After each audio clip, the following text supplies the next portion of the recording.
저희 시청자분들께 한번 인사 한번 하고 시작해 보겠습니다. 네, 안녕하세요. 이준석입니다. 이렇게 또 아주경제 센터뷰 통해서 인사드리게 됩니다. 오늘 뭐 시간 아주 길게 잡아놨던데 뭐 별 얘기 다 나올 것 같습니다. 예. 잘하고 가겠습니다. 대표님 시간만 허락해 주신다면 예. 제가 이런저런 질문을 많이 해보도록 하겠습니다. 일단 개인적으로 저도 이제 젊은 남자 기자로서 대표님에 대한 관심을 안 가질 수가 없죠. 그리고 제 주변에서도, 그리고 저희 가족들도, 우리 엄마도 이 방송을 아마 보고 있을 텐데, 제가 개인적으로 너무 궁금한 것들이 많아서 질문을 많이 썼습니다. 일단은 시작하면서 요새 근황을 한번 여쭤볼 텐데요. 정치적인 근황이 말고요.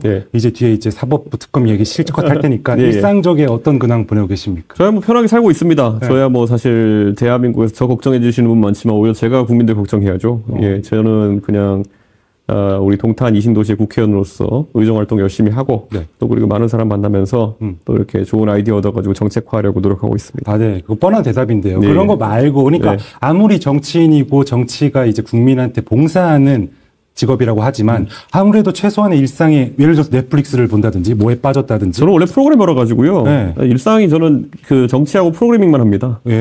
진짜. 근데 이게 프로그래밍 뭐 이 세계를 완전히 다른 세계로 보시는 분한테는 야, 저 딴 게 취미일 수 있나 이렇게 하겠지만은 프로그래밍은 무궁무진한 세계라 가지고요. 진짜 뭐 어떤 재미가 있는 건데요? 예를 들어 그냥 저 심심하면 한 번씩 만들어 보는 거. 예를 들어서 뭐 조만대정경을 실제로 만들어 보자. 그래서 저는 저 스스로의 조만대정경 만들어서 돌리고 이렇게 하거든요. 그런 건 재밌겠는데요? 근데 그게 이제 사실 그런 게 프로그래밍을 할 줄 알면요. 거의 웬만한 건 장난쳐 볼 수 있는 게 많아요. 야, 진짜 내가 모르는 차원의 어떤 재미구나. 유희 그런 거네요. 그래서 그렇게 하고 뭐 예전에 게임도 많이 하고 그랬는데 이제 저도 이제 나이가 있고 이러다 보니까 그런 거 이제 어울리기가 좀 부담스러운 측면이 있죠. 게임은 그럴 수 있어요. 근데 뭐 영화라든지 아니면 음악이라든지 책이라든지 뭐 따로 없으십니까? 그 국회에 있으면 확실히 국회 도서관 때문에 책은 많이 읽게 돼요. 책은. 왜냐면 그냥 책이 다 공짜니까. 책이 공짜니까. 그래서 다 많이 읽어보게 되는데. 또 딱히 요즘 책이 그렇게 아주 딱 영감을 주는 것들이 나오진 않고 말 그대로 그냥 알고리즘의 노예 속에 걸리는 대로 보고 유튜브 보고 이렇게 하고 있습니다. 알겠습니다. 제가 왜 여쭤봤냐면 최근에 그 영상 봤는데 되게 저한테 인상 깊었는데 오바마 대통령이 연설을 하면서 에미넴, Lose Yourself를 맨 처음에는 그냥 연설하듯이 말했는데 알고 보니 가사가 영상 보셨어요? 못 봤어요, 저는. 보셨어야죠. 오바마 제가 좋아하는데 그런 거 못 봤는데 아직까지. 그거 본데 엄청 호감이고 그게 엄청 친숙하게 다가오더라고요. 그래서 대표님이 그래도 젊은 정치인이니 예를 들어서 연설하실 때 쇼미더머니 나오는 랩 같은 거 하면은 너무 재밌고 좋겠다 그런 생각을 해봤습니다. 원래 제가 말이 빠르다고 아웃사이더를 판다고 이렇게 얘기했던 적이 있었는데 뭐 그 말이 빠른 것도 예전에 제가 2012년에 정치 시작했거든요. 2012년, 13년 그때쯤에는 이준석이 하는 말을 예를 들어 같이 방송 평론하는 데 나가도요. 무시하고 지나가려고 하는 평론가들 되게 많았어요. 왜요? 그러니까 그때는 이 어리기도 하고 50대, 60대 아저씨들이 이제 많이 하니까 저 20대가 하는 말을 뭐 그렇게 비중 있게 다뤄주고 싶지 않다. 그랬지. 그런 걸 다 겪어가면서 이제 오다 보니까 제가 방송 가면은 시간도 빼주고 이렇게 하니까 달라지는 거지. 사실 저 정도면 정치하면서 그래도 빨리 극복해낸 거지. 대부분의 젊은 사람들은 나이 있는 사람들의 그 억누름에 꽃도 못 펴보고 끝나는 게 많습니다. 그렇죠. 아니 결국에는 이렇게 제가 어떤 랩을 좋아하시냐고 여쭤봤더니 본인이 언어가 빠른 이유를 말씀하셨는데 뭐 좋아하는 래퍼 없으세요? 저는 래퍼는 딱히 안 봅니다. 지드래곤 안 좋아하십니까? 별로. 지드래곤, 지코 제가 질문 준비해봤는데 알겠습니다. 그래서 좀 말이 빠른 게 좀 약간 컴플렉스셨네요, 그럼? 아니요, 저는 그러면서 또렷하게 의사 전달이 되는 게 중요한 거고. 그렇죠. 또 압축적으로 전달하려면 빨리 해야 될 수도 있습니다. 그리고 사실 빨리 하고 싶어도 사실 못 하는 거지. 빨리 하는 건 어떻게 보면 능력인 거죠. 그리고 젊은 사람과 나이 든 사람이 그 빠르다고 생각하는 기준이 좀 달라요. 그렇기 때문에 저는 뭐 제가 횡설수설하면서 빨리 하지 않는 이상 큰 문제는 없을 거다 생각합니다. 맞습니다. 사실 그거는 분명한 사실이고. 자, 그래서 일상의 근황은 뭐 뚜렷한 어떤 재미라기보단 요즘 맨날 프로그래밍 하고 있어요. 프로그램. 지방선거 대비해가지고 한번 선거를 다 자동화해볼까 이런 거 고민하고 있습니다. 역시 그건 진짜 좀 머리가 좋아야지 할 수 있는 영역이겠죠? 이 제3당 시도로서 성공하기 위해서는 특별한 방법들이 필요하고요. 그 특별한 방법들을 만들어내는 게 제 역할이다. 제 인생에 많은 걸 갈아 넣어서 한번 해보려고 하는 겁니다. 내가 아는 게 없으니까 추가 후속 질문이 못 들어가네. 아무튼 그렇고 정치적 근황에 대해서 이제 말씀 나눠보죠. 이제 4달밖에 안 됐습니다. 그렇게 뜨거웠던 21대 대선이 끝난 지가요. 8.3% 득표를 하셨는데 우선 너무 고생하셨고 축하드립니다. 그리고 역사를 쓰셨고 지금 시점에서 그 지난 대선을 한번 회고해 본다면 어떤 심정이 먼저 드십니까? 뭐 사실 대선이 있을 시기가 아니었는데 제가 윤석열 대통령 그렇게 한 3년 동안 욕했는데 결국은 저렇게 무너지는구나. 사실 보수에서 뭐 왜 대통령을 자꾸 이상한 사람 만드느냐 뭐 이렇게 하고 제가 얘기했지만은 진짜 이상한 사람이었거든요. 제가 살면서 만난 사람 중에 모든 영역에서 제일 이상했었거든요. 어떤 게요? 아니 뭐 말하는 것도 그렇고요. 판단력도 그렇고요. 뭐 모든 게 진짜 제가 만나본 사람의 단연코 압도적으로 이상했던 사람인데 정말요? 그 얘기를 제가 가장 먼저 와서 했다는 이유만으로 나쁜 놈 뭐 욕 바지를 먹고 이렇게 했던 건데 그때 제 말 듣지 그랬어요. 그러니까 지금 그렇게 욕하실 분들 같으면은 그러니까 저는 윤석열이라는 사람이 그때 권력을 잡은 초기에 보였던 기행을 사실 아무도 지적하지 않고 저만 지적하고 있었던 것 자체가 보수가 나락간 원인이죠. 그렇죠. 아, 보수 나락간 지금 나와가지고 뭐 자기는 대단히 다른 사람이니 하는 사람들 다 거의 붙어먹던 사람들이에요. 그렇죠. 이름 대볼까요? 다 대보세요. 대주세요. 유튜브 편하게 하십시오. 다 지금 와가지고 뭐 자기는 대단한 개혁을 하는 것처럼 얘기하지만은 자기 다 들러먹던 사람들이지. 그래요. 다 그때 그 사람들 다 알아요. 아닌 사람 단 한 명이나 대보세요. 없습니다. 그 당시에. 알 건 알지 나도. 아니 그래서 지난 대선을 회고해보면 어떠냐고 여쭤봤잖아요. 그래서 윤석열 대통령은 이제 뭐 저렇게까지 극단적으로 그 정치적 뭐 자살을 할 줄 몰랐지만은 참 사필귀정이다. 사필귀정이다. 네.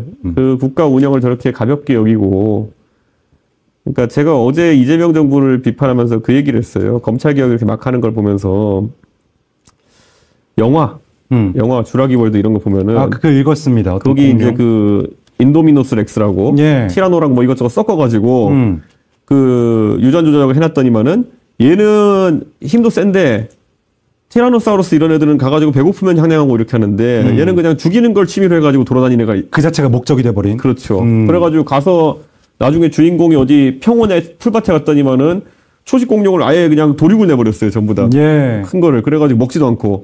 그러고 보면서 야 이거는 얘네는 스포츠로 죽이는구나 이렇게 하는 대사가 있는데 이재명 대통령과 민주당이 하는 검찰개혁이라는 것도 그런 거예요. 사실 어떻게 그럼 이러면 수사가 잘 됩니까? 그럼 거기에는 답은 하기 어렵고 그냥 검찰은 나쁜 놈 없애야 되는 것 죽이는 것 자체가 목적이 돼버린. 그렇죠. 그런데 윤석열이라는 개인도 그랬죠. 사실 당대표 쫓아내는 게 그냥 재미였잖아요. 그 사람은. 당대표 쫓아내는 게 뭐 한 3-4명 되는 것 같은데 그러니까 저는 그런 걸 보면서 싹이 보이면은 상당히 두려워해야 되는데 지금 이재명 정부도 사실 그런 싹이 보인다. 증상들이 나타나기 시작했다. 오늘 당장 저 오기 전에 그 총무비서관은 김현지라는 분. 알죠.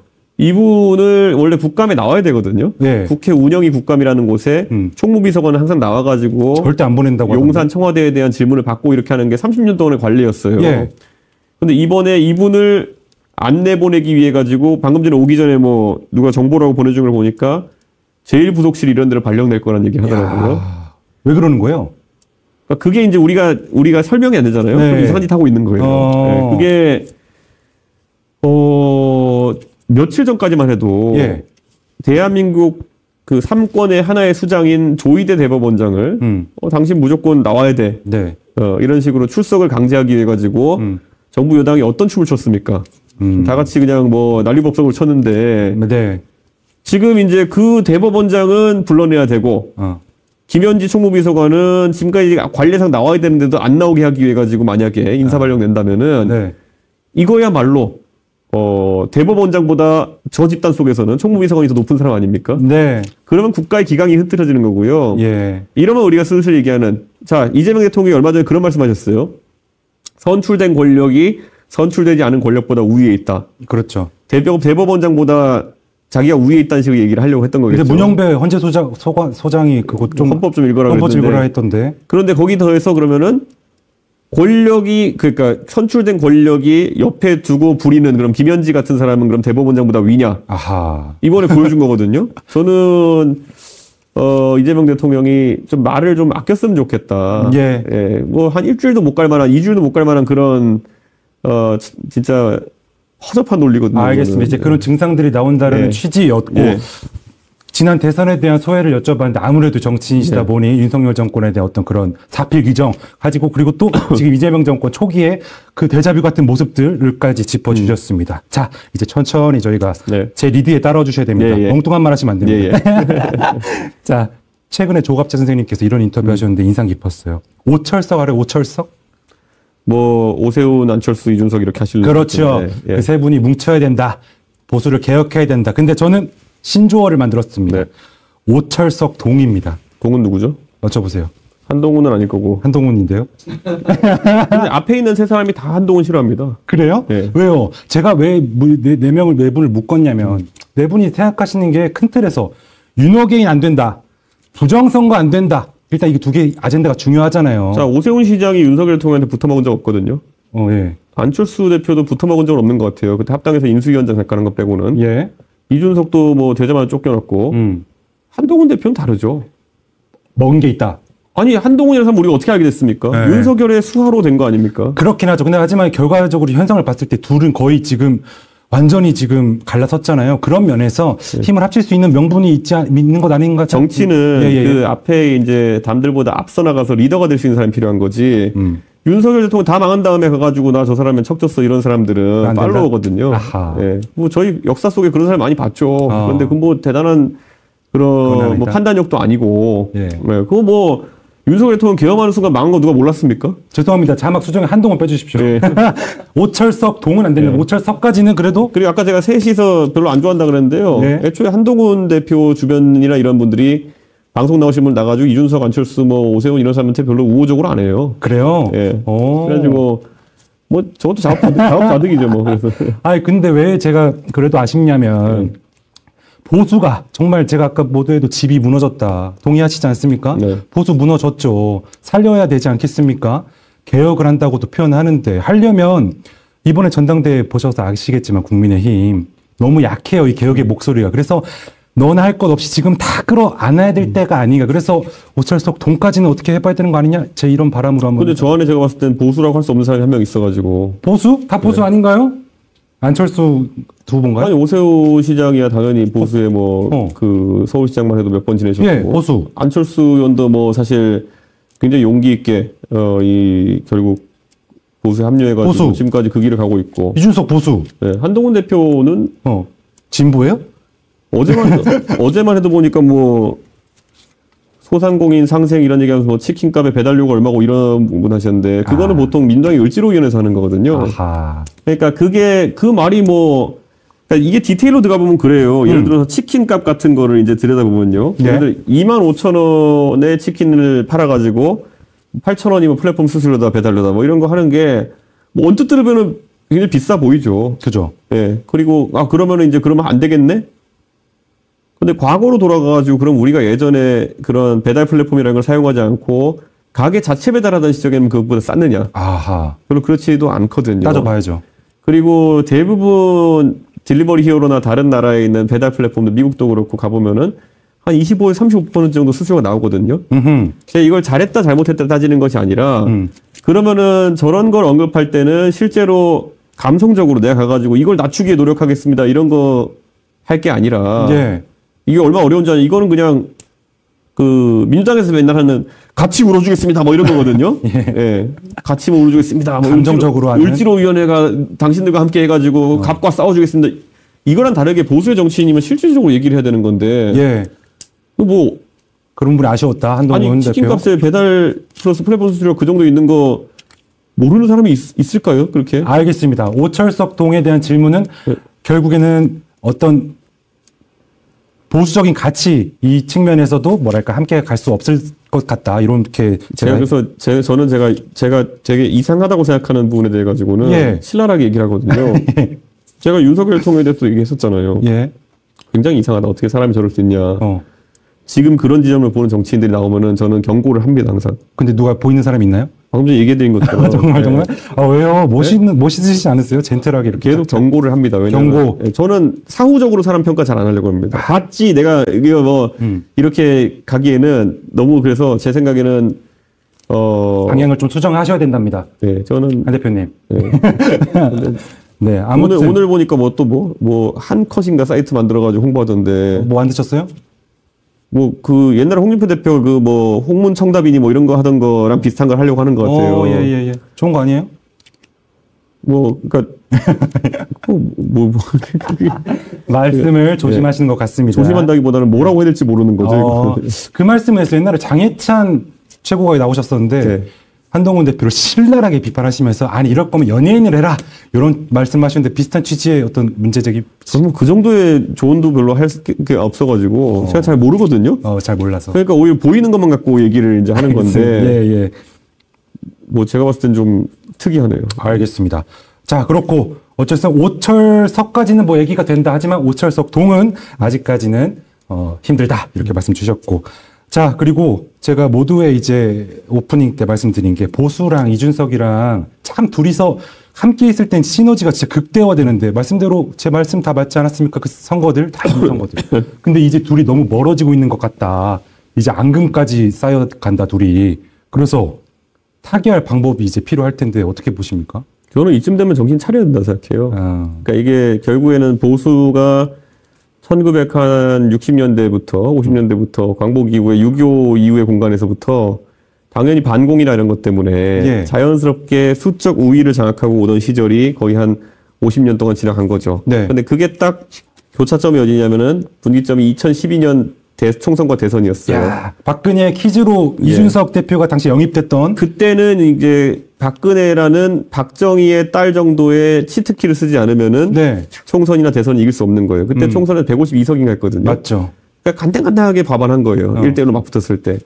그 말이란 즉슨 갈수록 이제 인구 구조나 이런 걸 봤을 때 보수가 소수가 되어가는 그런 상황인 건데 여기서 구조적인 문제 뭐냐면요. 예를 들어서 대한민국을 편의상 100으로 놨을 때 한 50 정도 절반, 거기서 한 51, 2 정도를 얻으면은 그래도 대선도 이기고 이렇게 하는 건데, 그럼 이 51, 예를 들어 박근혜 대통령 이길 때나 아니면은 이제 그 윤석열 대통령이 49점 몇으로 이길 때나 보면은 그 조성을 보면은 그 안에 한 30% 정도 되는 완전히 강경 올드 보수가 있고, 한 1, 20% 정도의 좀 온건 보수 또는 중도층이 있는 거거든요.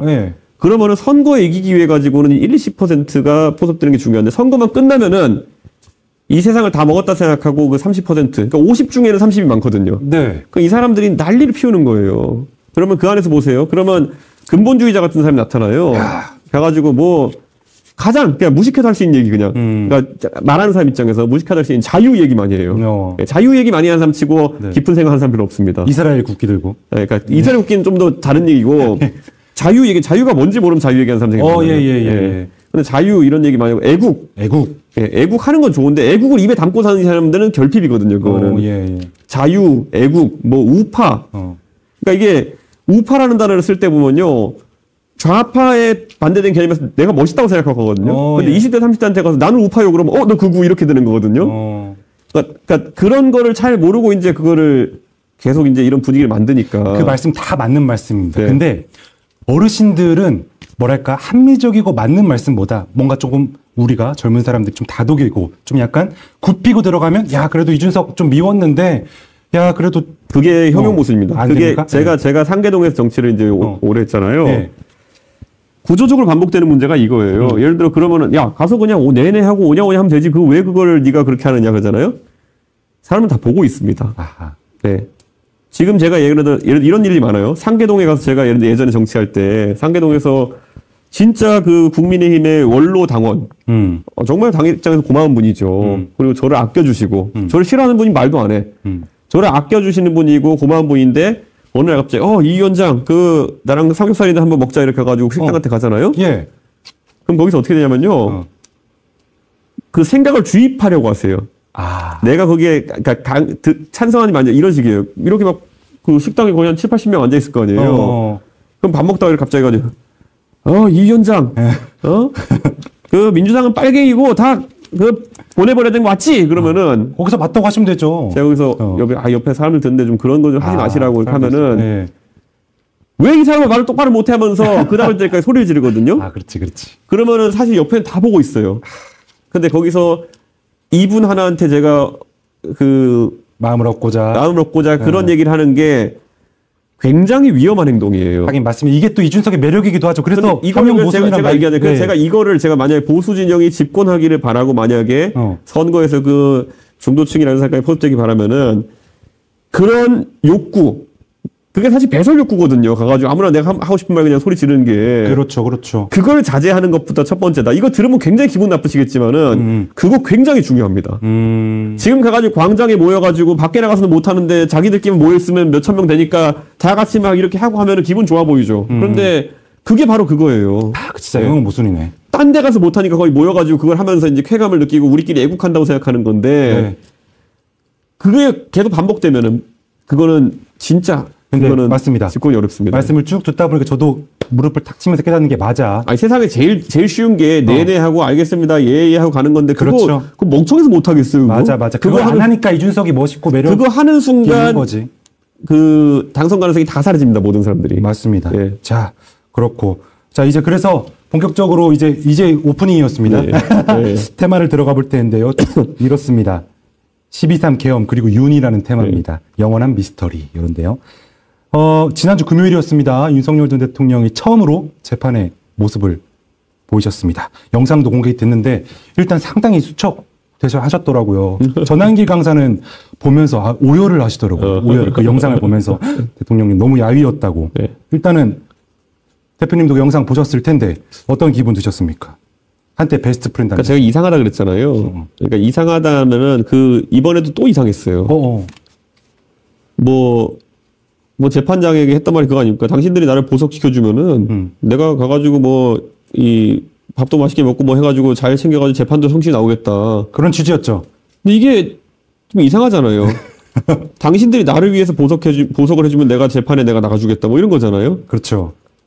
그러니까 세계관이 이상한 거예요, 그냥. 합리적인 어떤 좀 대화가 좀 어려운 상황 같다.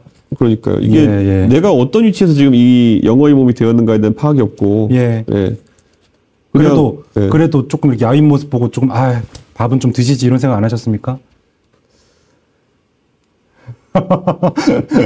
저는 그냥 저는 이렇게 얘기하면 또 사람들이 너 사감이니 이렇게 얘기하지만요. 굉장히 사감이라기보다는 공적인 느낌에서 되게 화가 많이 나는 거죠. 그렇죠. 예를 들어서 지난 2022년도 2021년부터 2022년까지 서울시장 보궐 대선 보수가 3연승할 때요. 그래요. 그때는 정말 그 세대 포이론부터 전략 전술이라는 것들을 다 구현해서 알맞게 이제 보수가 한동안의 기간 동안 이 정권을 잡고 그 바탕으로 보수가 생각하는 이상의 정치를 구현하고 이렇게 할 수 있는 기회가 있었는데. 그렇죠. 저 정신 나가는 사람 하나 때문에 모든 시계가 한 10년 정도 후퇴한 거예요. 어허.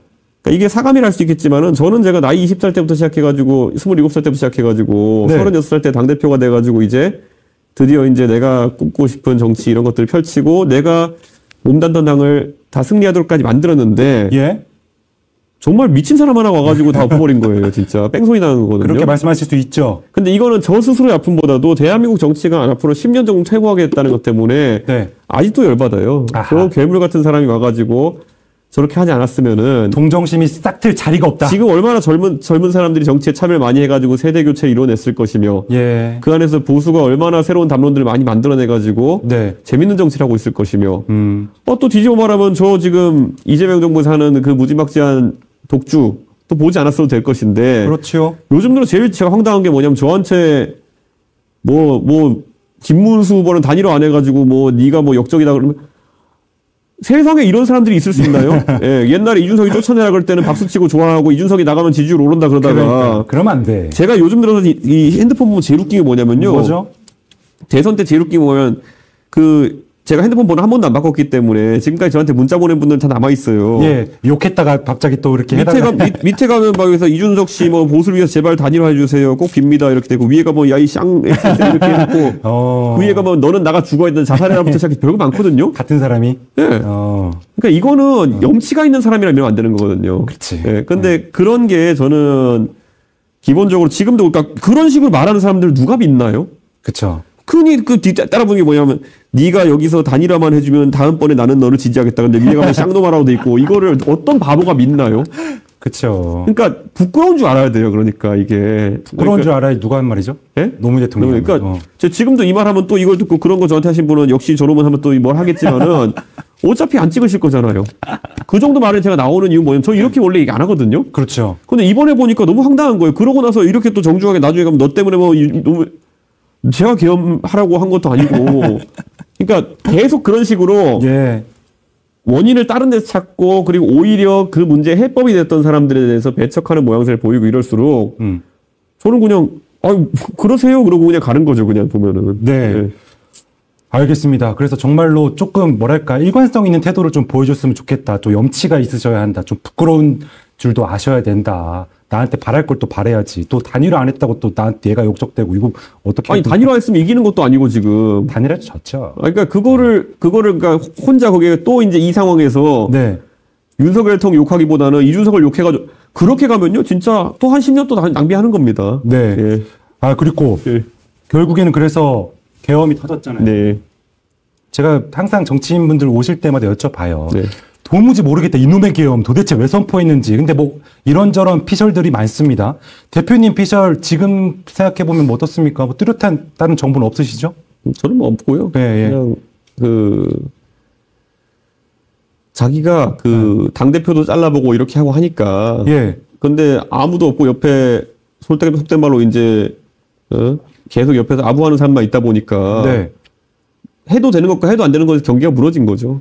그러니까 계엄을 해서 싹 쓸어버리려고 했던 거였나요? 아니면 그야말로 경고성 계엄이었나요? 아니 계엄해서 쓸어버리려고 했겠죠. 그렇겠죠. 예. 예. 저 사람이 뭐 경고성으로 일한 적이 있습니까?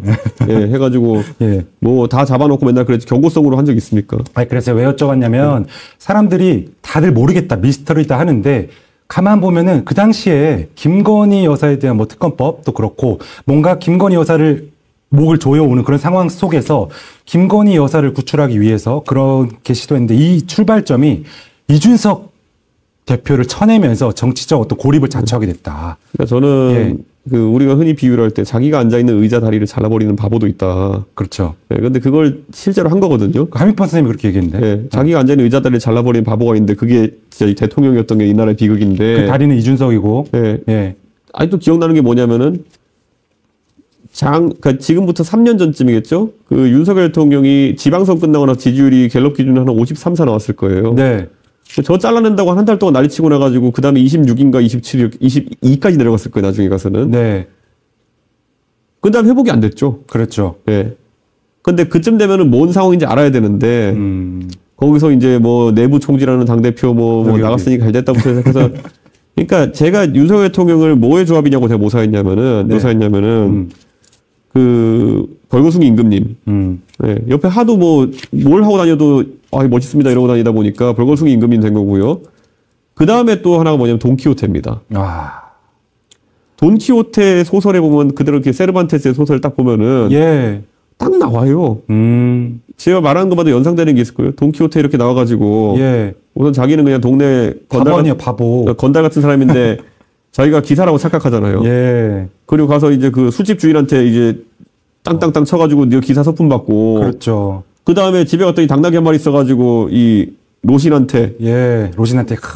정말 비루한 말인데 명만 줄 알고 타고 다니고. 맞아. 그리고 자기가 정말 별로 매력적이지 않은 녀석인데 미녀라고 생각해가지고 둘시네아 공주를 위해서. 예. 다 기억하시네. 풍차 거인과 싸운다. 그렇죠. 그래서 윤석열 대통령이 나와가지고 공산 전체주의를 자기가 없애겠다니 뭐해서 풍차랑 싸우는 거 아니에요, 혼자. 그러니까. 네. 거기에 나온 돈키호테 모습에 완전히 부합하는 게 윤석열 대통령이죠. 알겠습니다. 그렇게 정말 그야말로 윤키호테 같았는데. 그래서 제가 이 말씀 드린 게 결국 가만히 우리가 거슬러 올라가면 계엄의 출발은 바로 여기였다고 생각해요. 자료화면을 주시면 바로 이 사진인데요. 제가 봤을 때 이 계엄은 여기서부터 바로 시작됐다. 뭐냐면 바로 이겁니다. 체리 따봉. 아시죠? 네. 근데 질문은 다른 거예요. 저 체리 따봉 윤석열 대통령이 안 보냈다고 하더라고요. 에이, 말이 안 되죠. 그런 설이 돌아요. 아닙니다. 저건 윤석열 보내 맞습니다. 그러니까 김건희 여사 보냈다고? 그런 설이 도는데 그거 어떻게 생각하십니까? 김건희 여사 따로 텔레그램 계정이 있기 때문에 저거는 뺏어 소스 보냈을 리 없어 보이고요. 그래요? 근데 하민병 선생님 나오셔서 60대 남자가 텔레그램에서 체리 따봉을 보낸다? 이거 좀 약간 합리적으로 설명이 좀 안 되고. 원래 귀찮으면 한 가지만 딱 보내요. 저거만 계속 보냈대요. 그래요? 말투가 봐도 윤석열 대통령이 아닌 것 같았다는데 아마도 그것까지는 아닌 것 같다. 아무튼 저 사진이 어떻게 보면 계엄의 어떤 출발점이 되지 않았나. 일리 있는 해석 아닙니까? 그냥 윤석열 대통령은 시작이 어딜지 모를 정도로 망가졌기 때문에. 돈키호테였다. 아니, 입당하면서 당대표랑 원내대표가 없는 나라를 피해서 들어오는 정도의 정신 상태면은. 예. 상당히 그 왜곡된 그 세계관을 갖고 있었던 사람이거든요. 그렇게 보셨다. 알겠습니다. 자, 그래서 저는 계엄 감수성이라는 표현을 자주 씁니다. 제가 정말 많은 분들과 얘기를 해봤는데 저마다 네. 계엄을 느끼는 감수성이 다 달라요. 누구는 진짜 피바다가 될 것 같다고 했다. 그건 이제 허은하 대표님이 나오셔서 피바다 얘기하시고 그리고 어떤 보수 정치인 나오셔서 그야말로 경고성이다. 이거 실행 의지도 없었고 봐라. 다친 사람 한 명도 없지 않느냐. 왜 이렇게 계엄 가지고 뭐 내라느니 뭐라고 하는지 이유를 모르겠다 하시는 분도 계시고 계엄 감수성 어떻게 보십니까 계엄? 저는 그러니까 불장난한 거예요 진짜. 불장난? 네, 불장난 크게 한 거고 네. 한탕주의거든요. 그러니까 윤석열 대통령이 어느 순간부터 한탕주의 자기가 이제 있는 현실을 비관하기 시작하면서 네. 한 번에 싹 뒤집어야겠다는 생각을 계속 했어요. 그래서 계속 로또식 투자를 하거든요. 그래서 그때 이재명 대표를 감옥 보내면 된다 해가지고 그때 그 체포동의안 예. 그때 승부를 걸고 그래가지고 예. 체포 안 되고 그 다음에 기억나는 게 부산 엑스포 올인성으로 가가지고 다니다가 참패하고 최근에 또 이제 결론이 좀 나온 것 같지만은 갑자기 경제적으로 이제 한 방에 해결한다 했다고 대왕고를 기름 캔다 그러고 그러니까 이 사람 역전 이 사람은 그러니까 인생 자체가 그랬잖아요. 예를 들어 뭐 검사로 뭐 구수하다가 이제 왔으니까 남들보다 좀 진급은 뒤처지고 그러다 보니까 큰 건 하나 해가지고 큰 건 어떻게 하겠어요? 해가면 전부 다 때려잡아가지고 예. 사람이 막 자살하고 이럴 때까지 몰아붙여가지고 그게 수사 성과로 해가지고 올라가고 그러니까 사람 잡는 걸로 유명하다 보니까 문재인 대통령이 이제 불러가지고 오케이 예. 저 칼잡이를 써야겠다 그래가지고 또 신나게 또 보수 때려잡다가 그러다 이제 약간 내가 요즘 안 되는데 그러니까 조국 때려잡다가 그러다 이런 삶을 살았기 때문에 예. 인생은 한 방이다가 그냥 체화되어 있는 거거든요. 한방주의. 네. 네. 지금도 아마 감옥에서도 인생은 한 방이라 생각하고 있을 겁니다. 네. 알겠습니다. 그래서 단죄가 지금 이루어지고 있지 않습니까? 3대 특검이 막 전방위적으로 하는데 대표님도 뭐 압수수색도 받고 합니다. 일단은 좀 특검 좀 과잉입니까? 아니면은 필요한 어떤 응분의 어떤 수사들입니까? 그 아까 말했던 사람 잡는 윤석열 특검이 그때 제가 검사 규모가 20명인가 그랬을 겁니다. 지금 4 합쳐서 40, 20인가 그래가지고 100명 넘고 추가로 해가지고 100 몇십 명이거든 지금. 그러니까 사람 잡는데 윤석열 방식으로 잡뭐 20명이면 20명인가 40명인가 그쯤이면 충분한데 지금은 칸막이를 셋으로 나눠가지고 이걸 하고 있는 겁니다. 근데 사안은 그때는 조국이었고 네. 지금은 계엄 그리고 뭐 어떤 정도 그때는 적폐청산 그때. 적폐청산 때 네. 박근혜 국정농단 때 네. 그때 20명에서 그 정도밖에 안 됐습니다. 그 정도밖에 안 됐습니다. 박영수 특검? 네, 박영수 특검. 그런데 지금 제가 봤을 때는 이렇게 해서 3대 특검이라는 게요. 원래 약간 돌림노래처럼 하나씩 나온 시기가 좀 다르거든요. 내란 특검 당연히 개헌한 이후 나왔고 그렇죠. 김건희 특검은 그 전에 나왔고 그리고 최상병은 그 전에 나왔고 그러니까 이 세 가지가 각자 다른 시점에 태도됐기 때문에 이게 세 가지 개별 법안이 있었던 건데 네. 사실 민주당 입장에서는 지금 뼈저리게 후할 만한 것이 이거를 하나의 특검을 통합했으면 훨씬 수사가 편했을 겁니다. 심지어는 정권 잡았는데 특검 안 해도 됐었을 겁니다. 그런데 검찰은 없애고 특검은 살려야 되는 그 자기들의 모순 때문에 이렇게 된 거거든요. 제가 얘기했지만 검찰은 지금 수사와 기소가 분리돼야 된다고 주장하면서 예. 특검은 그거 다 하는데 거기 더 센 특검 해야 된다고 하는 것 자체가 모순이다. 저라면 이 뇌에서 나오다가 입에서 필터링 돼서 안 나오거든요. 양심 때문에. 네. 그런데 이게 지금 민주당은 이걸 지금 계속 하는 것 자체가 저는 이해가 좀 안 갑니다. 알겠습니다. 그래서 결론은 과잉이다. 과잉 측면이 있다. 그리고 또 과잉의 어떤 피해자이십니다. 2번인가 압수수색을 또 당하셨어요. 한 번인데. 한 번이에요? 한 번인데 그 2번 한 것처럼 되는 거는 덜 해가지고 한 번 더 옮겠다고 하고 온 거예요. 예. 같은 압수수색이라는 말씀이신 거죠. 그래서 나중에 올게요 하고 날짜 정해서 온 겁니다. 그리고 또 재판부에서는 또 이준석 대표의 증언을 또 필요로 하시는 것 같고 어떻게 지금 보십니까? 뭐 김건희 특검에서 좀 소환을 하려고 하십니까? 소환 조금 받은 건 없고요. 네네. 뭐 소환할지 모르겠습니다. 아직까지 포렌식도 다 안 끝난 것 같은데. 압색만 하고 끝나지는 않을 거 아니에요. 모릅니다. 저는 제가 뭐 특검을 수사 받은 적도 없어가지고. 그런데 아주 냉정하게 보면요. 네. 저한테 이제 특검이 구속영장, 압수수색 영장에 쓰려고 적용했던 혐의가 뭐냐면은, 그러니까 업무방해라는 거예요. 업무방해. 공천 관련해서. 네. 그러니까 업무방해라는 건 대상이 국민의힘이겠죠. 그러니까 국민의힘 대표인 이준석이 윤석열, 김건희 등과 공모해서 국민의힘을 업무방해했다 뭐 이런 거거든요. 그러니까 이게 사실 굉장히 이해하기 어려운 혐의인 건 맞습니다. 이준석이 자신이 사장으로 있는 국민의힘에 업무방해를 했다 이거거든요. 법인이랑 좀 비슷한 느낌으로. 네, 그러니까요. 근데 그게 이제 그런데 정작 제가 이제 그러면 뭘 업무방해를 했냐를 오히려 거기 영장에 적시된 건 없더라고요. 그러니까 그걸 찾기 위해서 이제 압수수색을 한 건데 뭐 나올 게 없죠. 그러니까 말씀 주시는 게 공모할 관계가 아니었다라고 주장하시고 우리가 밖에서 봐도 둘이서 저렇게 싸워대는데 뭐를 아니 그분이랑 공모하는 거는 또 다른 문제고요. 내가 사장인인데 내 회사를 업무방해했다라는 겁니다. 그렇죠. 그러니까 그게 이제 그게 뭐 아주 특이하게 뭐 적용만 되는 사례가 있다고 하는데 이준석이 국민의힘의 사장으로서 국민의힘을 업무방해했다라는 게 사실 쉬운 건 아닙니다. 쉽게 정리하면 특검이 지금 애쓰고 있다. 뭐 찾고 있겠죠. 네, 알겠습니다. 마지막으로 계엄에 대한 얘기는 이 질문이 마지막인데요. 교과서에 후대의 이 계엄 어떻게 기록될 거라고 보십니까? 교과서보다 제가 이제 계엄 터졌을 때 위키피디아인가요? 거기 가가지고 이제 이 사건을 어떻게 사람들이 외부에서 보나 봤더니만은 보통 계엄 또는 친위 쿠데타 이런 거 이제 뭐 약간 저개발 국가에서 이렇게 하고 할 때는 보면은 나름 그 구호는 거창해요. 뭐죠? 근대화된 조국 건설 뭐 이런 우리도 옛날에 5.16 할 때 이랬던 것처럼 그렇죠. 뭐 조국 근대화 뭐 아니면 뭐 부패 청산 뭐 이런 게 있을 거 아니에요? 그렇죠. 근데 윤석열 대통령은 이거 뭐 선관위 털기 이런 거거든요. 그러니까 이것조차도 되게 웃긴 거거든요. 이게 계엄을 하려고 그러면은 뭔가 좀 그럴듯한 거. 좀 명분 있고 좀 대의가 있는 것 했는데 부정선거 왜요? 그러니까 저는 부정선거 이거 하시는 분들도 그러니까 부정선거를 믿으시는 분들한테도 아직까지 그럼 보통 얘기하는 게 2020년 그 총선에서 있었던 그걸 부정선거를 하시는 것 같은데요. 그때 처음에 논란이 뭐였습니까? 사전투표를 조작해가지고 결국에는 그 결과가 뒤바뀌었다 아닙니까? 서울에서요, 예를 들어서 본투표에서 이기고 사전투표에서 져야지 그 얘기를 할 수 있는 거거든요. 왜냐면 본투표는 조작 안 됐다면서요. 본투표 이기고 사전투표 진 사람이 저랑 회부하면서 몇 명 안 됩니다. 그러니까 제가 당사자지 나머지는 다 지금 당사자도 아닌데 저러고 있는 거예요. 그렇죠. 부정선거를 사실 우리가 합리적으로 그러니까 부정선거를 최소한 주장하려고 그러면은 본투표는 이기고 사전투표 졌는데 이게 부정이다 이래야 되는 거거든요. 근데 본투표도 지고 사전투표도 크게 진 사람들이 지금 부정투표 저 얘기하는 사람 많아요. 그리고 그 부정선거를 이제 설명할 때 아직까지도 제가 그 2020년 4월 선거를 물어보고 이렇게 되게 막 강하게 부정선거 믿는 분이 있으면요. 자, 그러면 한번 육하원칙에 따라서 얘기해 봅시다.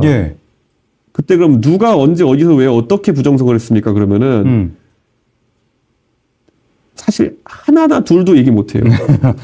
그렇죠. 누가 그러면은 문재인이 했다 뭐 이래요. 너무 이렇게 진지하게 얘기하지 말아요. 부정선거에 대해서. 왜냐면은 그냥 그렇게 말이 너무 진지하게 얘기할 근데 이거를 빨리 저는 끊어내야 되는 게 뭐냐면요. 끊어내야죠. 끊어내야 되는데 지금 이제 보면은 뭐 그다음에 가면 뭐 중국이 어쩌고 뭐 여기 나오거든요. 나와. 근데 입으로 중국 어쩌고 하는 사람 할 필요 없어요. 저 대표할 때 찾아보면요. 저 중국 대사 싱하이밍에 대해서 앞에 놓고도 중국에 대해서 할 얘기 했고요. 그렇죠. 저는 홍콩의 민주화 운동할 때 제가 직접 갔다 온 사람이에요. 맞아. 그런데 무슨 뭐 인터넷상에 보면 무슨 뭐 저희 어머니가 선거 하는데 뭐 조선족 말투니 뭐니 해가지고 하는데 저희 엄마 경상북도 상주 출신이에요. 근데 이거를 그러니까 요즘 보면요. 그걸로 그냥 장사하는 사람들이 그치. 보수를 후지게 만들려고 하는 거예요. 저같이 예를 들어 중국의 민주주의에서 지적할 건 하고 하는 사람들이 오히려 아프게 중국 지적하는 거지. 그냥 아무데나 이제 뭐 너 친중이지 하면서 손가락질하고 다니는 거는 그거 옛날에 죽상 들고 다니는 사람 똑같은 거예요, 그거는. 알겠습니다. 그야말로 부정선거 음모론이고 우리가 계엄 제가 교과서의 후대에 어떻게 평가될지 여쭤봤는데 이렇게 정해주신 게 되게 짜치는 계엄이었다. 뭔가 계엄도 꺼리가 있고 명분이 있어야지 실패해도 뭐 그런데 이건 좀 창피할 정도로 좀 짜치는 계엄이었다.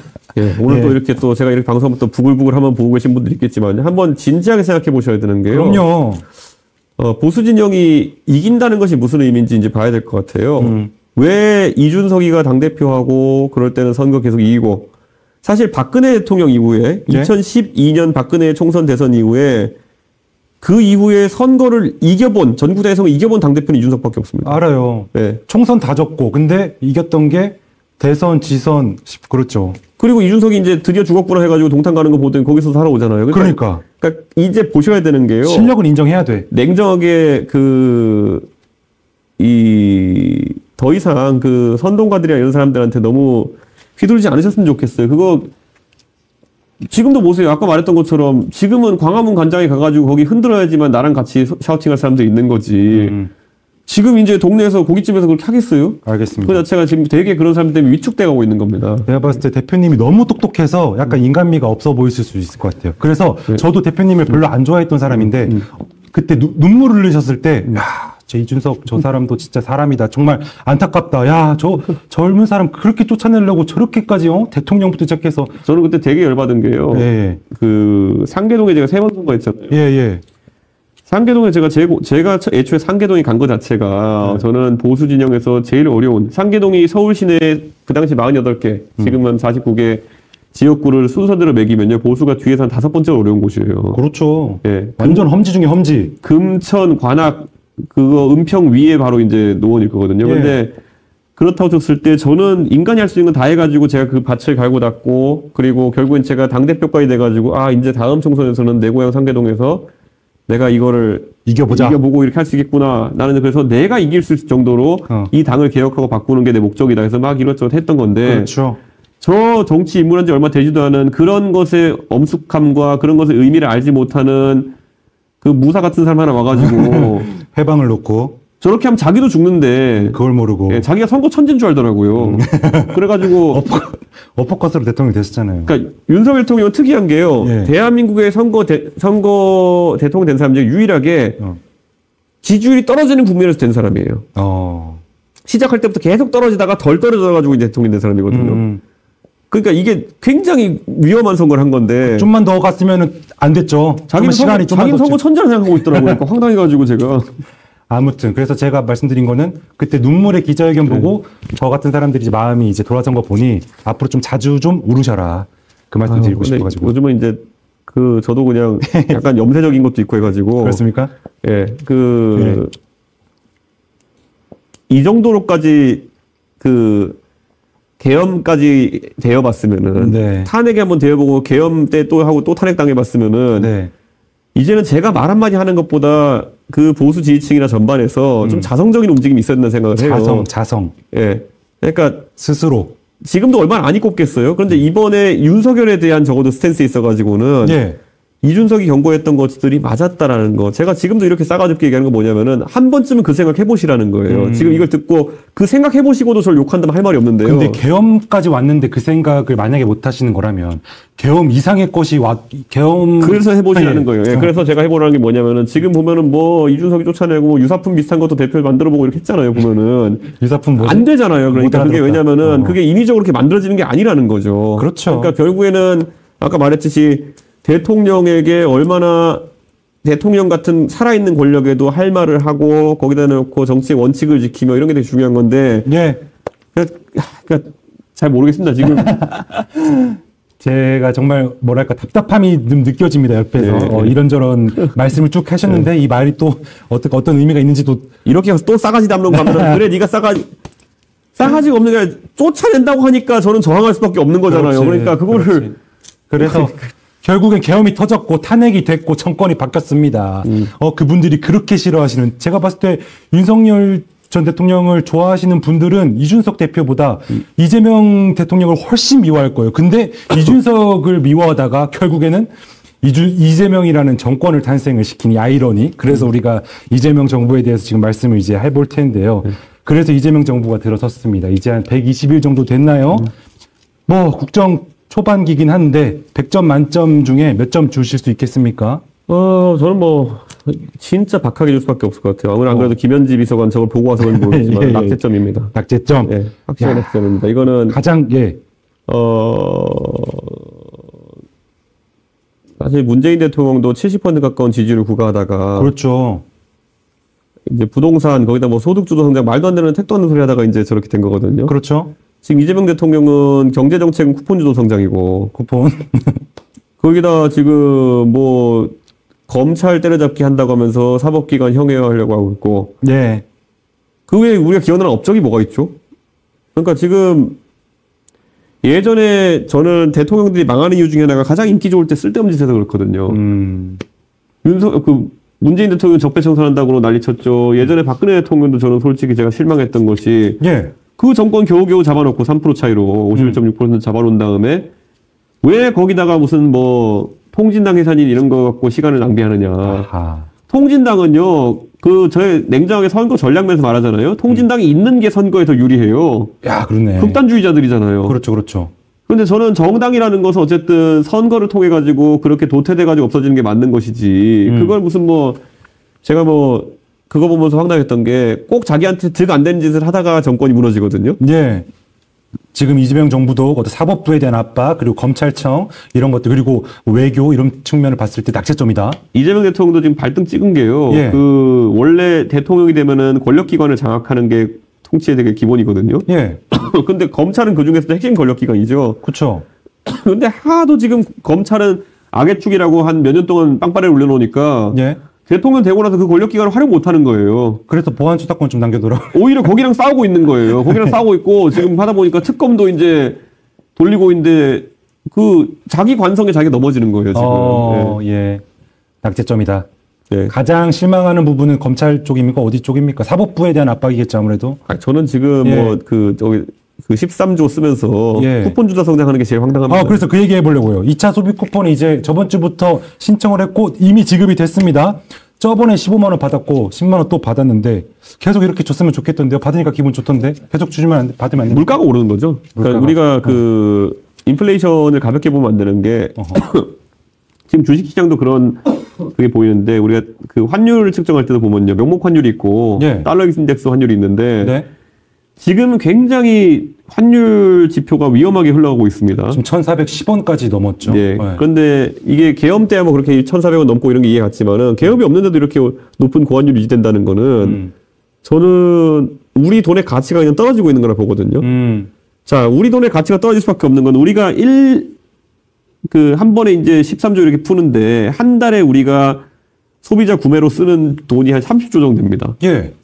이렇게 보면 대한민국에서 원래 소비를 할 수 있는 여력은 30조 정도.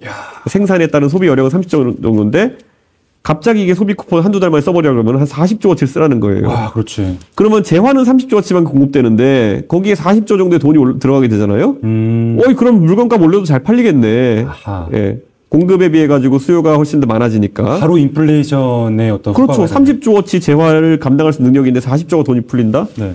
그렇게 되는 거죠. 이건 간단한, 제가 무슨 어려운 경제학 얘기하는 것도 아니고요. 상식이죠, 사실. 맨큐의 경제학 수준에서 나오는 겁니다. 돈을 풀면 당연히 물가가 상승이 되죠. 그런데 물가가 오르면 내려가지 않기 때문에 저는 이거는 굉장히 위험한 행동을 한 거다. 그래서 이재명 정부는 어떤 정책 목표가 있는지 모르겠지만은 아마 내년 중으로 직장인 기준으로 제육볶음 15,000원을 달성할 것 같다.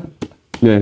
저는 그게 아마 15,000원 안 돼요. 너무 비싸다. 제육볶음 15,000원이면 안 됩니다. 지금 뭐 여의도에 12,000원, 13,000원인데 그거 진짜 큰일 납니다. 네, 제육볶음 15,000원을 달성할 그런 무서운 기세로 달려가고 있습니다. 야, 몇 년 전만 해도 김밥 천국에서 제육볶음 5,000원이었거든요. 15,000원 되면 큰일 납니다. 그렇죠. 무너져, 경제 무너져. 네. 알겠습니다. 어쨌든 소비 쿠폰 이거 받는 거 기분 좋긴 하지만 정말로 이제 우리가 경각심을 저는 안 받았어요. 그래서. 그러니까 안 받으셨다면서요? 네. 받으신 거 아니에요? 안 받았어요.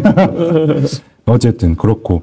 그래서 정말로 이런저런 얘기가 다 있는데 가장 심각한 문제를 또 소비 쿠폰 주셨는데 아무래도 이 문제도 심각하게 보실 것 같아요. 제가 퀴즈 하나 드리겠습니다. 혹시 3월 8일 모레입니다. 토요일. 그리고 5월 1일 목요일. 무슨 달인지 아십니까? 뭐가 있을까요? 올해. 응? 올해 3월 8일과 5월 1일. 3월 8일.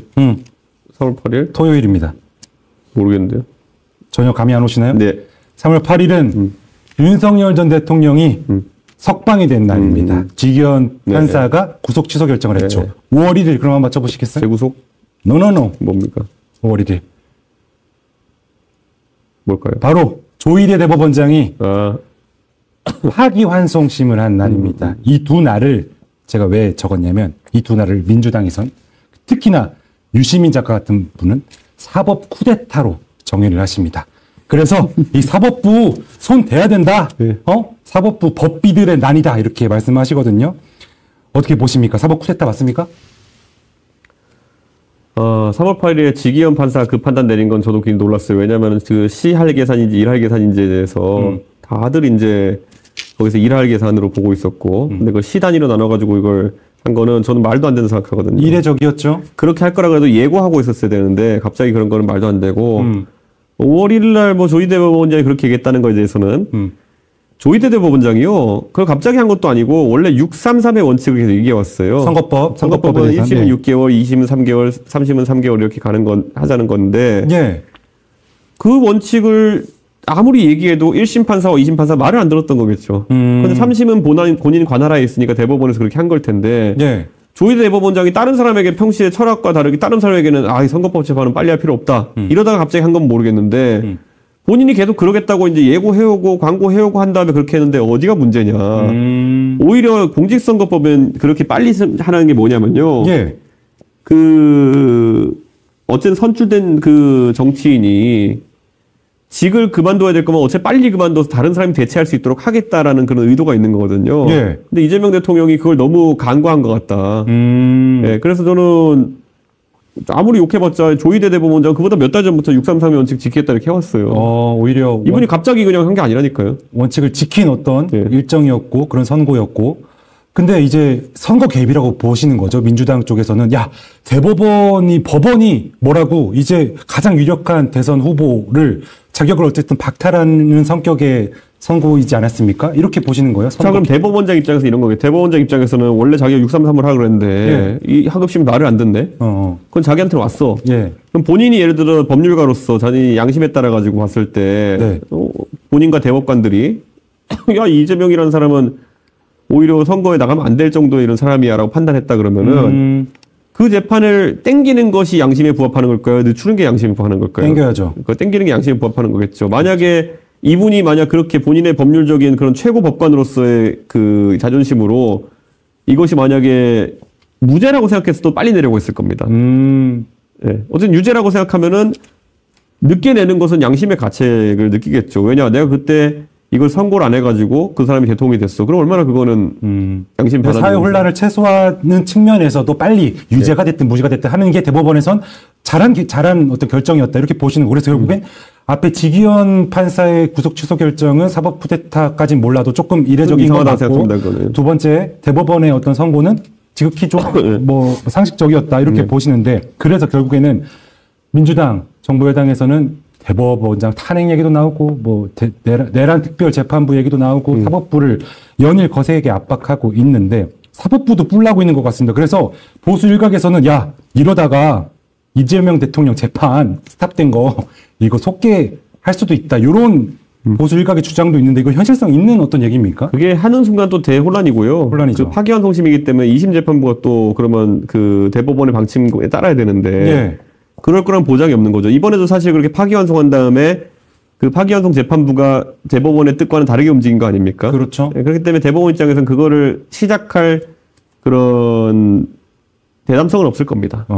하라고는 할 수 있는데 하라고 했는데 안 하면은 그건 이제 이상하게 되는 거니까요. 현실성이 좀 적은 얘기 같다. 근데 그러면 이 헌법 84조는 어떻게 보세요? 대통령 불소추 특권이 내란 외환을 빼고는 형사상 소추를 금한다고 되어 있는데 진행 중인 재판 어떻게 해야 되는 겁니까? 말아야 되는 겁니까? 대통령이 이제 그 대통령직을 하고 있을 때 뭐 말 한마디 잘못해가지고 계속 명예훼손 걸리고 이러면 피곤하니까 그런 거 하지 말라고 하는 게 이제 그러면 불소추 특권인 것이지 이 대통령 되기 전부터 지었던 범죄들에 대해서 방탄해주려고 하는 법이 아니거든요. 그렇게 보시는구나. 저는 그래서 이거는 그 84조에 대해서는 대통령의 통치 행위 중에서 나중에 태클 걸리는 걸 막아주는 것이지. 예. 지금 이재명 대통령이 적용받은 죄목 이런 죄질을 보면은 그런 거 방어하라고 만든 권한이 아닙니다. 알겠습니다. 자, 마지막 이재명 정부에 대해서는 이 얘기까지만 해보죠. 이재명 대통령이 중도 우파, 중도 보수 표방하시지 않았습니까? 근데 이제 그러면서 외연을 막 확장하시면서 막 조갑재 대표도 만나시고 정규재 대표님도 만나시고 막 다 이렇게 하고 최근은 아니죠. 허은하 개혁신당 대표도 막 데려가시고 근데 중도 보수의 어떤 상징인데 이준석 대표는 중도 보수가 아닌가요? 제가 아까 뭐 자유에 결핍 있는 사람들이 자유 얘기한다고 그랬잖아요. 예. 근데 뭐 제 생각에는 그 결핍이 있는 사람들이 자기가 보수요 이렇게 하는 것 같은데 그냥 좀 웃긴 거죠, 그거는. 예. 웃긴 거고 그냥 그거는 지금까지 말은 그렇게 선거됐지만 지금까지 하는 걸 보면 전혀 그런 것 같지도 않고 보수 재정에 대해서도 막 퍼주기식 하고 있고 그리고 뭐 사법부는 때려잡으려고 하고 있고 이거는 보수 진보를 가리기 앞서가지고 이거는 여기도 돈키호테 기질이 좀 있어 보인다. 알겠습니다. 두 번째 돈키호테가 나왔습니다. 이준석 피셜. 자, 그리고 이제 이재명 정부에 대해서 참 이런 걱정 많이 주셨고 마지막으로 테마는 이준석에 대한 테마인데요. 네. 선거에 대한 테마를 제가 따로 네. 뺐어요. 22대 총선에 대해서 꼭 한 번쯤은 대표님이 이걸 통해서 듣고 싶어서 이준석에 대한 호불호를 떠나서 네. 이준석의 실력을 인정할 수밖에 없는 단 하나의 사건을 뽑으라면 저는 단언코 네. 22대 총선이라 합니다. 네. 3번 낙선한 노원을 버리고 뜬금없이 화성에 베팅하셨죠. 생뚱맞기도 하고 희박한 당선 가능성에 모두 다 고개를 저었는데 당선하셨습니다. 그리고 당시 유시민 작가도 말하길 내가 웬만한 거 다 맞췄는데 이준석 당선은 틀렸다. 나의 사감이 들어갔다. 평론을 할 때는 그러면 안 되는데 그는 내 생각보다 실력이 더 뛰어난 정치가였다. 이거 엄청난 칭찬 같은데 브레인 이준석을 그야말로 상징적으로 보여준 사건인데 지금 생각해도 짜릿하십니까? 어떠십니까? 그런데 그분은 원래 그분은 원래 선입견이 좀 세신 분이고 예. 다른 건 다 맞추셨대잖아요. 예. 그분이 제가 정치 데뷔했을 때 저한테 뭐라고 했는지 저를 한 번도 만나보지도 않고 얘기해보지도 않고 저한테 이준석은 20대 MB다 이랬어요. 네, 저는 MB를 만나본 적도 없고 오히려 전 박근혜 퀴즈라고 하고 있는데 네. 그러니까 그때 MB가 너무 싫었겠죠. 본인은. 그러니까 20대 MB다 이러고 그런데 그게 이제 감성평론 계속 해오신 건데 이번에만 그랬었던 것처럼 하신 건 좀 이상한 거고 예.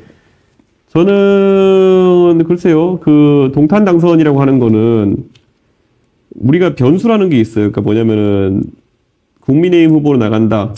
아니면 민주당 후보로 나간다 그러면 당세가 우선 많은 걸 좌우하고요. 예. 거기가 내가 플러스 마이너스 5%를 얻는 경기예요. 네. 제가 국민의힘으로 아니면 뭐 새누리당으로 그 상계동에 나가면서 항상 느꼈던 게 뭐냐면요. 예. 상계동에 노원병에 나가면 노원을이 있고 도봉을이 있고 뭐 여기 의정부가 있고 이렇게 다 남양주가 있거든요. 네. 주변에 둘러싼 후보들의 영향을 많이 받아요. 아 진짜? 예. 근데 주변에 둘러싼 후보들이 저와 성향이 맞지 않는 경우에는 굉장히 특이하게 하거든요. 그때 노원 주변에 어땠나요? 누가 있었어? 아이고 밑에 보면 홍범도 무슨 뭐 불태워야 된다고 불태우는 게 아니고 홍범도 철거해야 된다 이런 사람들 있었죠. 그런데 예. 그 동탄은 이제 가가지고 이준석 외에 다른 건 안 보이는 상황 속에서 개인기를 돌파할 수 있는 선거였죠. 그러니까. 예. 그러니까 그래서 이런 계산이 선다라는 게 참 신기해요. 계산이라기보다는요. 네. 결국 그 정치에 있어가지고 미래지향적인 걸 한번 해보려면은 네. 큰 도전을 해야겠다는 생각이 있었어요. 그래서 원래 동탄이 어떤 곳이냐면 민주당이 65% 나오는 곳이에요. 그러니까. 저 직전의 선거에서 이원우 의원님이 65% 받고 당선되셨거든요. 그렇죠. 근데 그거 보면서 이제 많은 사람들이 이제 정치를 숫자로만 아는 사람들이 이제 니는 죽었다 이렇게 했지만은 네. 사실은 그런 게 아닌 거죠. 정치라는 거는 결국은 사람이 사람을 만나서 하는 건데. 그렇죠.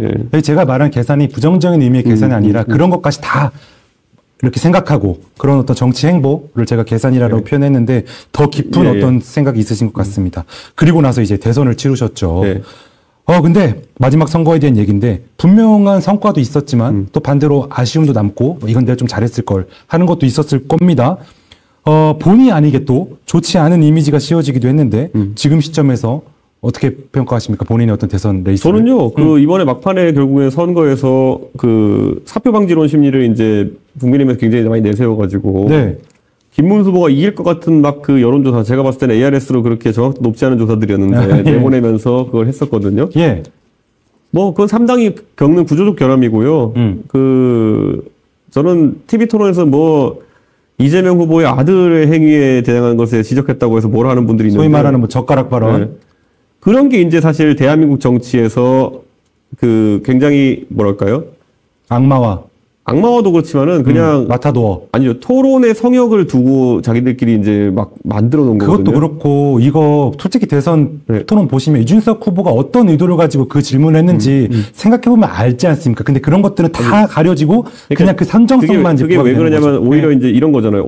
어떻게 그 표현을 할 수 있냐인데 그러면은 이재명 후보와 그 이재명 후보 가족처럼 입에 담을 수 없는 말을 하고 다니는 사람들은 아예 그러면 거론도 하면 안 되는 거냐. 그렇죠. 맥락을 봐야 되는 건데. 아니, 그러니까 그러면 내가 생각이 있어요. 제가 했던 발언을 그러면 저는 그 순화해서 한 발언이거든요. 그렇죠. 원래 발언은 더 격해요. 세죠. 그러니까 저는 이거는 여기까지 순화해야 되겠다. 그런데 거기서 예를 들어 뭐로 순화를 해야 될까? 그러면 이 발언을 소개하기 위해서는. 그러니까 예를 들어서 뭐 은밀한 부위에 민망한 물건을 넣었습니다. 뭐 이래야 되는 건데. 그러니까 그게 더 이상했는데. 그러니까 그거는 그러니까 제가 봤을 때는 어느 누구도 기준을 정한 적이 없는 거예요. 예. 그러니까 원래 처음에 발언은 무슨 뭘 어떻게 굉장히 더 격한 발언이었고 그걸 톤다운 시키는 거거든요. 솔직히 말하면 그냥 원래 싫었는데 어떻게 뭐 책 하나 잡혀가지고 완전히 이제 거기다 기름을 부은 거죠. 뭐. 그거를 이제 그게 나왔을 때 이재명 후보 캠프에서는 이거는 사실 자기들도 진짜 들어가서 이걸 변명하려면 변명이 안 된다. 그러니까 결국에는 메신저 공격으로 가겠다고 판단했겠죠. 그랬죠. 예. 근데 뭐 여기서 이제 제가 보면은 가장 이제 하는 게 제가 말했잖아요. 제가 위험을 감지하고 먼저 질문했던 것들, 예. 뭐 윤석열 통해낸 것들 나중에 보면은 제가 왜 했는지 그리고 제가 왜 그거에서 지적했는지가 다 일정 시간이 좀 드러나거든요. 그렇죠. 예, 또 시간이 또 해결할 것 문제라고 생각을 하고. 자, 그리고 이제 마지막으로 이준석 네. 저희가 1시간 딱 됐는데 한 10분만 더 해도 될까요? 시간이 어떻게 되십니까? 오, 넘어가야 되네. 금방 하시죠, 빨리. 알았습니다. 그러면은 자, 이 화면만 보시죠. 네. 저희가 모두에 제가 했던 게 네. 보수와 이준석의 오해를 풀어보고자 했는데 네. 제가 저번 주에 김은국 아저씨가 오셨어요. 네. 근데 이준석에 대해서 어떻게 생각하십니까? 네. 했는데 네. 딱 이 한 장면이 네. 현재 보수 진영의 어르신들이 네. 이준석에 네. 대한 생각을 단적으로 보여준다고 생각해서 네. 제가 이 영상을 한번 같이 보고 네. 여기 영상에 대한 이준석 네. 대표의 반응까지만 봐보겠습니다. 대답까지. 끌어안아야죠. 다 한동훈도 끌어안고 다 끌어안아야죠. 이준석 대표는 어떻게 끌어안아야 된다고 보십니까? 그 친구 질문하면 내가 할 말은 많은데 한마디 주십시오. 말을 줄일라 해요. 젊은 친구가 예. 뭐 어떻게 세상을 살아온 거예요. 정신세계 왜 그 모양이야. 왜요? 난 좋아했어. 왜? 처음에는. 똑똑하시잖아요. 똑똑하잖아요. 박근혜 전 대통령이 키워놓은 사람 아니에요. 나 알지. 방송도 하면서 보긴 봤는데 어느 날 갑자기 생각이 바뀌더만. 예. 갑자기 젊은 사람이 대표되니까 주체를 못하는 거예요, 이게. 내가 어떻게. 어떤 걸 보고 그렇게 생각해요? 이게 보수인지 진보인지 난 모르겠어요, 이 친구가. 이준석 이 친구가 지금이라도 대한민국을 생각해서라도 젊은 팬들이 많잖아요. 예. 그 사람들 봐서라도 정말 진정한 색깔을 보여줬으면 좋겠어요. 지금은 이제 진보 색이 너무 많이 묻었다. 이제 보수라고 보기가 어려울 지경이다. 그러니까. 예. 왜 그렇게 살아. 어르신을 설득해야 되지 않겠습니까? 그래도 아닙니까? 일단 이런 거예요. 이제 예. 자기 강화 효과인데 예. 저는 그냥 요즘 들어서 이제 그냥 문답법으로 가가지고 이준석 아까 보수는 진보인지 모르겠다 그러셨잖아요. 이준석이 정책낸 것 중에 진보에 해당하는 거 하나만 설명해달라 그러거든요. 그렇게 하면 안 돼요. 안 되잖아요. 그런데 그렇게 하지 않으면은 그러니까 아까 말했던 것처럼 생각도 안 해요. 네. 최소한은 해야 된다. 그러니까 이게 결국에 사람이 이제 나이가 많이 드신 분들이 안 바뀐다고 하지만은 예. 그래도 바뀌려면은 머리로 바뀌어야 되는 것이지. 예. 그냥 해가지고 이렇게 해가지고 바뀌는 게 아니거든요. 그게 될 것 같지. 그러면은요 제가 아까 말했던 것처럼 큰일 났네. 김구아 씨 이거 보면 큰일 날 거고. 하고 나서 호환성이 없어요. 아까 제가 말했던 것처럼 예. 그 맞춰주는 방식으로 가가지고 바뀌게 되면요. 아까 김은국 씨도 아저씨. 얘기 이렇게 하잖아요. 예. 그 젊은 사람들이 좋아하는데 이제라도 뭐 보수 얘기를 그걸 젊은 사람이 싫어하는 건데 그게 호환이 안 된 얘기를 하는 거예요. 그러니까. 상호 모순이다. 그러니까 솜사탕을 먹으러 물속에 들어가는 거 이런 약간 그런 느낌이거든요. 그러니까 그거를 개념 바꿔야 되는 게 진짜 그 젊은 사람들과 나이 든 사람들이 합쳐가지고 그 보수의 젊은 사람들은요 자유주의적 관점에서 보수를 좋아하는 거지. 가가지고 뭐 애국가 듣고 가슴에 손 올리고 이런 게 아니거든요. 그렇죠. 근데 젊은 사람들이 이래야지 이렇게 하는 순간부터 네. 그게 호환성이 떨어지는 거고. 네. 그게 이제 그게 안 바뀌는 거예요. 알겠습니다. 그 이분에 대한 조언은 어떻습니까? 성국권 정치평론가님이 저번 주에 나오셔서 이준석 대표가 다음 주에 나오신다. 보수의 큰 어른으로서 조언 한마디 해달라고 하니까 아직 미숙하다. 몇 년 동안 공부하고 자숙하고 돌아와라. 그럼 쓰임이 있을 것이다. 이 생각에 대해서 어떻게 생각하십니까? 그 송국권 씨도 저는 뭐 방송에 많이 보는데 무슨 권위로 그렇게 말씀하시는지 모르겠어요. 그러니까 보수 스피커. 그러니까 보수 스피커라면 언론인 오래 하시고 거기서 나름 이름이 있으셨지만은. 그러니까 이거잖아요. 그러니까 내가 나이 60 넘었으니까 내가 너한테 정치를 가르쳐 줄게. 너 당대표도 하고 대선 후보도 했지만은 너 몇 년 더 배우고 와. 이건 아니에요, 보면은. 예. 배우고 오는 게 정확히 뭘 배우는지도 없어요. 뭘 배우는 걸까요? 그런 유학. 뭘 그러니까 저런 말씀이 하신 분이 대부분이 뭐냐면요. 네. 정확히 뭘 배워야 된다. 네가 뭐가 부족하다도 없어요. 그게 예를 들어 제가 그러면 한 2, 3년 배운다. 그럼 저분이 배우고 왔다 이럴까요? 아니거든요. 뭘 배우고 왔냐? 네, 그러니까 이거는 사람이 사람에게 조언을 할 때는요. 네. 본인이 진정성과 그리고 최소한의 진지함. 그렇죠. 그리고 이 말을 들어서 상대방이 일리가 있네 이 정도 들을 정도 합리성 갖추고 있어야 되는 거거든요. 네. 저런 거 누가 못해요 가가지고 제가 지금 저도 나이 40인데 가가지고 20대 누가 왔는데 야 넌 다 더 가서 공부해 야 뭐 이런 거 하면은 그게 꼰대 사전적정이지 다른 게 뭐가 되겠어요 그게. 맞습니다. 예. 아 큰일 났다 이거. 예. 김구 아저씨, 송국권 선배님, 기준석 대표는 본인만의 스타일로 이 난관을 헤쳐나가실 것 같습니다. 한번 지켜봐 주시면 좋을 것 같습니다. 제가 저분들 걱정해야 될지 저분들이 저 걱정해야 될지 모르는 상황이기 때문에 서로 그거는 제가 봤을 때는 알겠습니다. 자 이제 진짜 마지막 질문이에요. 예. 결혼 안 하십니까? 그 왜냐면 얘기도 많이 봤습니다. 예? 예, 그 얘기도 많이 봤습니다. 그러니까 결혼 안 하세요? 그럼 때가 되면 하겠죠. 연애는 지금 하세요? 뭐 하긴 그건 때가 되면 한다. 알겠습니다. 말을 살짝 더듬으셨습니다. 아니 그거는 예. 지금 뭐 이쪽으로 하면 이것만 항상 내용으로 남아가지고 제가 답변을 잘 안 합니다. 그건. 알겠습니다. 알겠습니다. 발전 빼셨고 예. 자 이제 바쁘시니까 저희 마지막으로 오늘 대담 한 시간 해봤는데요. 끝인사 한번 부탁드리겠습니다. 여기까지 다 보셨다면은 이준석의 애초에 팬이시거나 아니면은 오늘 듣다가 그래도 한번 생각해보자 이런 말씀하셨을 텐데요. 제 생각에 조금 고민해보셨으면 좋겠습니다. 지금까지 와 이준석 욕을 하는 사람 주변에도 많았고 이렇게 했는데 왜 이준석이는 아직까지 저렇게 살아가지고 정치를 하고 있고 왜 내가 그렇게 밀고 응원하는 사람들은 감옥 가 있거나 아니면은 정치를 그만두게 되었을까? 중국이 밀어줘서 그럴까? 그거 절대 아닙니다. 예, 그걸 그렇게 간단하게 중국이 뒤에 돕고 있다 이렇게 하시면 안 됩니다. 저보다 중국에 싫어하는 사람이 없습니다. 저는 어제 그와 관계없이 그렇게 간단하게 자꾸 그 선동가들에 휩쓸리는 것이 아니라 한번 진짜 보수의 미래를 고민하신다면은 같이 얘기해 볼 수 있는 거 생길 것이고 아니면은 또 이 지리한 그런 국면이 지속되는 것이거든요. 해봤는데 또 해야 됩니까? 예. 알겠습니다. 말씀 너무 감사드리고 제가 봐도 이준석 대표라는 사람이 중국이랑 국가를 싫어하는 게 아니라 우리나라가 중국 같은 어떤 사회 분위기가 되는 거에 대해서 항상 경고하시고 경각심을 가지고 계시더라고요. 근데 맨날 무슨 뭐 와가지고 뭐 책도 안 되는 소리를 무슨 뭐 아니 저희 엄마가 조선족이고 무슨 뭐 그런 거는 뭐 사투리가 그 정확히 경상북도 상주 사투리도만 보니까 네. 그리고 뭐 거기다 이준석은 뭐 친중이고 뭐 그러니까 이거는 이제 밑도 끝도 없는 얘기들이고 아무튼 그렇고요. 그리고 오늘 제가 보수와 이준석의 오해를 풀어보고자 이런저런 질문을 해봤는데 아니 답은 나온 것 같습니다. 역시 이준석이 이렇게 막 굽히고 어르신 맞습니다. 이랬으면 지금의 이준석도 없었겠다 이런 생각을 했고요. 이준석 대표의 스타일만으로 보수를 어떻게 뭐랄까요? 다시 보수의 품 안으로 들어오는 그런 미래를 제가 꿈꿔보겠습니다. 네. 대담 시청해주셔서 감사하고요. 저희는 추석 연휴가 끝나고 다시 찾아오도록 하겠습니다. 시청해주셔서 감사합니다. 네, 감사합니다. 네.